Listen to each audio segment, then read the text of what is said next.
Hey guys, I am the Comics Kid 2099 and I am here to talk about a missed opportunity video. I wanted to talk a little bit about the comic book team, the Ultimate Fantastic Four. For those of you who are not aware, Marvel Comics has basically been a thing since the early 1960s. Now technically there are Marvel characters who date back to the very late 1930s, like the Submariner, the Android Human Torch, Captain America.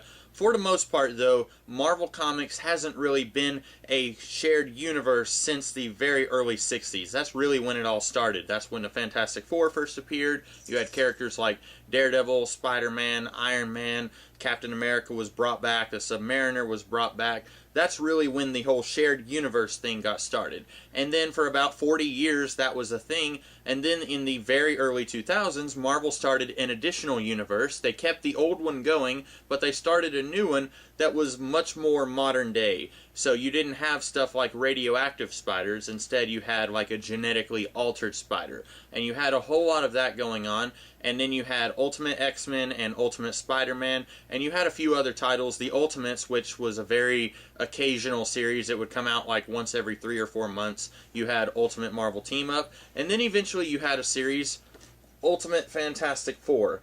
And this was a very interesting team because this series came a little while after the others had already been going on for a while. So Ultimate Spider-Man was already on like issue 40 or so by the time this series started.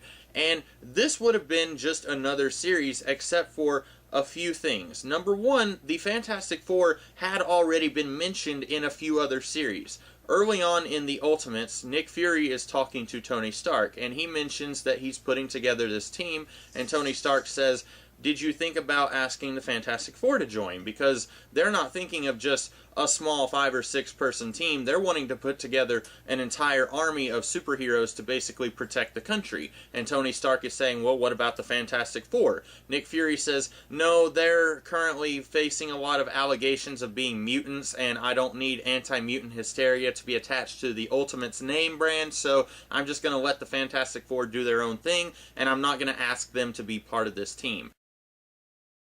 So we know that before the Ultimates themselves showed up, the Fantastic Four existed as a team. And also there was an issue of Ultimate Marvel Team Up where Spider-Man met the Fantastic Four, and they were basically exactly the same as the 616 Fantastic Four, which is to say the original universe. The Marvel Universe as a whole is 616, because in the multiverse each world has its own numbering. 616 is the main Marvel Universe. The Ultimate Fantastic Four that we got in Ultimate Marvel Team Up, basically the 616 Fantastic Four.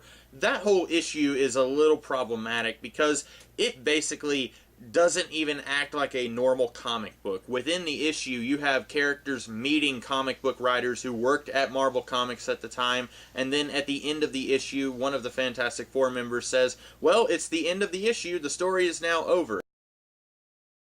It was a really kind of Deadpool-y thing to do. It was very self-referential. I don't know if that's the word. Meta, I guess, is the word. It was kind of meta-referential on itself. And the rest of the Ultimate Universe is not really like that at all. So I am not the kind of person who says this particular issue or that particular issue should be stricken from continuity and we will never reference it again. I am not that kind of person. Having said that, I do think that issue, the whole Ultimate Universe works a lot better if you just ignore that issue of Ultimate Marvel Team Up.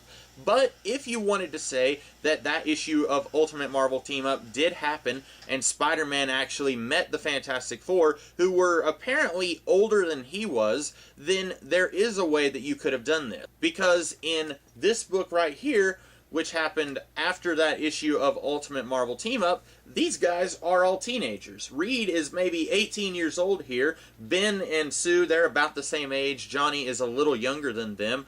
It's an origin story that is set sometime in the past. We don't really know when it's set, but it has to be set in the past because in one of the first issues of the Ultimates, you have Nick Fury and Tony Stark talking about the Fantastic Four. So this origin story absolutely has to be set before that series. The problem is, Ultimate Fantastic Four lasted about 70 issues, and after a little while, the writers just stopped trying to make this be a prequel, and they just started having them reference the Ultimates and Spider-Man and the X-Men, and after a while it was very apparent that this series was actually set in the present day, and it wasn't a prequel at all.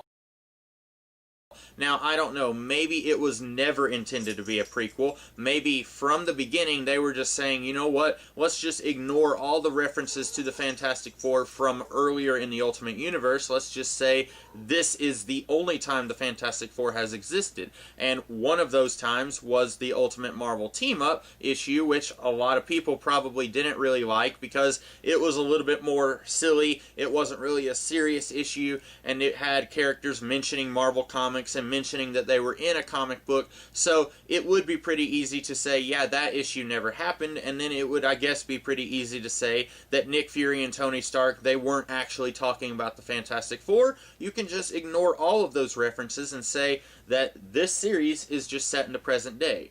Or, and here's where we get to my missed opportunities bit, you could do a time jump. Now, personally, I am a huge fan of jumping forward an undetermined amount of time into the future. This is a thing that a lot of different stories have done. Ghostbusters 2 did it. It was set 5 years in the future. The Legion of Superheroes comic books, they did it once. They jumped forward 5 years in the future. DC Comics as a whole, they jump forward 1 year in the future. And almost always, this is used to really great effect, where you can have everyone be a new reader. Even people who have been reading for 20 or 30 years, now they are just as much a new reader as the guy who started reading last week. And you can do stuff. You can have characters reference stuff that they have not seen in the comic book, and it's an easy way to start in medias res, which is to say in the middle of a story, and you don't have to have all of this build up to the particular point that you are at. I think it would have been really awesome if, after a few arcs of setting up the Fantastic Four, if they jumped forward like 5 or 6 years in the future. Now, first arc, this is the first 6 issues. This is the first 6 issues of Ultimate Fantastic Four. I don't remember what it's titled. The Fantastic. And this was written by Brian Michael Bendis and Mark Millar, if I'm not mistaken. Yes, both of those guys, they were sort of the pioneers of the Ultimate Universe. Bendis was doing Spider-Man, Millar was doing X-Men, and then they both did this series. Bendis, I think, was also doing Ultimate Marvel Team-Up. So they were basically the guys behind the Ultimate Universe. But then, just after 6 issues, they both left this series. Then we had another guy writing Fantastic Four with 2 volumes. These are written by Warren Ellis. This is actually volume 3. There's volume 2. Okay, so we had Dr. Doom, who had been introduced in volume 1, but this was his first story as Dr. Doom. And then you had the End Zone arc. Now, something you should know about this series.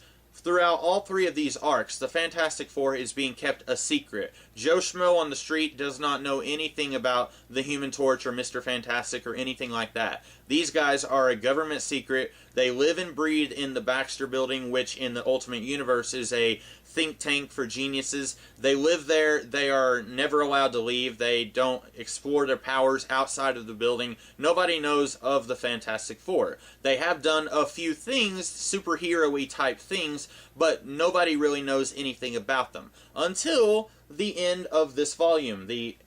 Once again, wrong volume. Until the end of this volume, the End Zone volume. This story, I believe, it's been a little while since I read it. Reed Richards discovers a signal from an alternate reality. It's the Negative Zone. It's the ultimate version of the Negative Zone. They go there, and then they find that it's basically this desolate wasteland. There's this guy named Annihilus there. He's really a bad guy. Reed Richards is really frustrated because it seems like all the smart people are really evil, and he can't just meet someone who's a good person to help him with his scientific theories and stuff like that. The story arc ends with the Fantastic Four leaving the Negative Zone, landing in the middle of the Las Vegas Strip with Annihilus on their spaceship, and they are fighting him in public. Oopsie, the entire world now knows of the existence of the Fantastic Four. That would have been a really perfect way to jump forward 5 or 6 years. Say, okay, now that everyone in the world knows about them, let's see what they're up to 5 or 6 years later. It would have been really awesome. See, this was Warren Ellis's last volume. Volume 4, which I don't have with me right now, I have it upstairs. Volume 4 was written by Mark Millar, who was back on the title.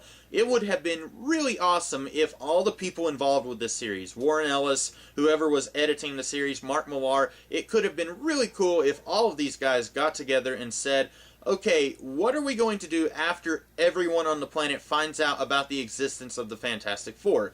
I think it would have been really neat if the very next issue after Warren Ellis leaves the book, if it said something like 5 years later, the present day. And then we see these guys and they're kind of in their mid-20s, and then it's like, oh, okay, this is the Fantastic Four that Spider-Man met in the Ultimate Marvel Team-Up issue. And now it makes sense that the Ultimates were referencing the Fantastic Four, because that issue of the Ultimates probably was set sometime in that 5-year jump. So this series, this 3-issue storyline would have been set before the formation of the Ultimate, but the Ultimates would not have known about the Fantastic Four until their existence was made public when they were fighting Annihilus in Las Vegas.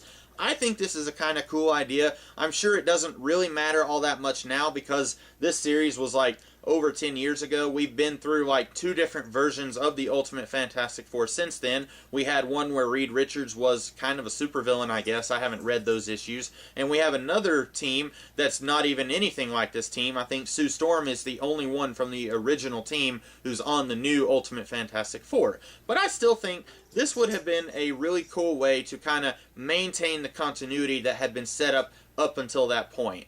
Ultimately, all of the stories that we got after Volume 3, where their existence was made public to the world, I don't really think any of those stories would have even had to have been changed all that much if you jumped forward 5 or 6 years. The big thing was that Reed Richards and Sue Storm, their relationship is still kind of a thing throughout the series until near the very end, and you would probably have to change their relationship a little bit if you wanted to jump forward 5 years in the future.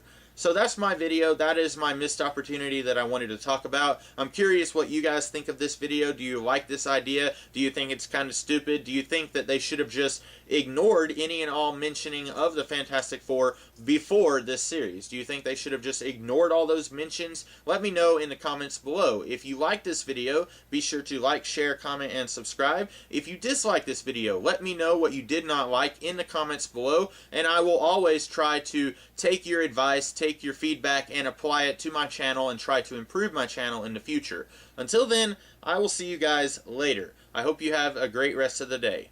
Have a good one.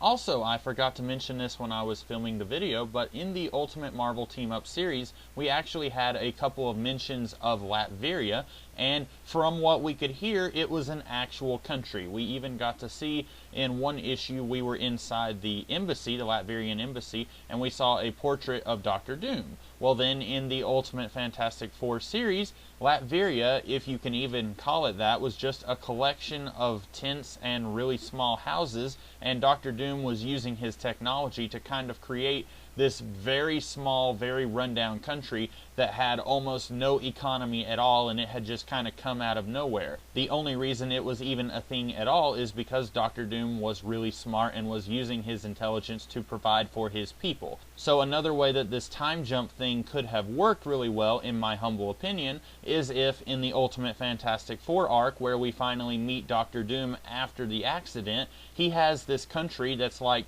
5 or 10 houses, and that's about it. And then after the time jump, we're now in the present day, and there's a full-blown embassy. There's an actual country of Latveria, and during this time, while the Fantastic Four have become more famous across the world, Dr. Doom has been getting his power base going, and he actually has a country and an army, a lot more similar to how the 616 Dr. Doom has. I think that's just another neat way that they could have worked this time jump thing in, and it would have made sense, and it would have reconciled all of the different contradicting pieces of continuity that we had up to that point.